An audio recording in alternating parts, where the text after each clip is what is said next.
خبر شامل کرتے ہیں جنگ سے۔ محمد اسلم شاہین کی رپورٹ کے مطابق جنگ پولیس نے جرائم پیشہ عناصر کے خلاف کارروائی کرتے ہوئے 19 لاکھ روپے مالیت کے 50 موبائل فونز برآمد کر کے مالکان کے حوالے کر دیے۔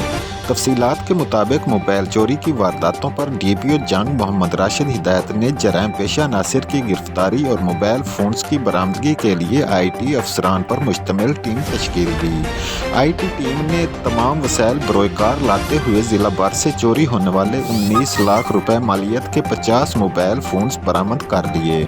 ڈی پی او جنگ محمد راشد ہدایت نے برآمد ہونے والے mobile phones district police officer نے ان کے مالکان کے حوالے کیے۔ شہریوں سے بات کرتے ہوئے ڈی پی او جنگ کا کہنا تھا کہ جنگ پولیس شہریوں کو تحفظ فراہم کرنے کے لیے ہمہ وقت تیار ہے اور شہریوں کے جان و مال، عزت و آبرو کی حفاظت کے لیے جنگ پولیس متحرک کردار ادا کر رہی ہے۔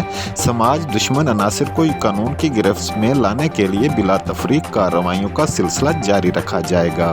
جرائم پیشہ عناصر کے محاسبہ کے لیے شہری پولیس سے بھرپور تعاون کریں۔ چوری شدہ موبائل فونز برآمد ہونے پر شہریوں نے جنگ پولیس کی کارکردگی کو سراہتے ہوئے ڈی پی او جنگ کا شکریہ ادا کیا۔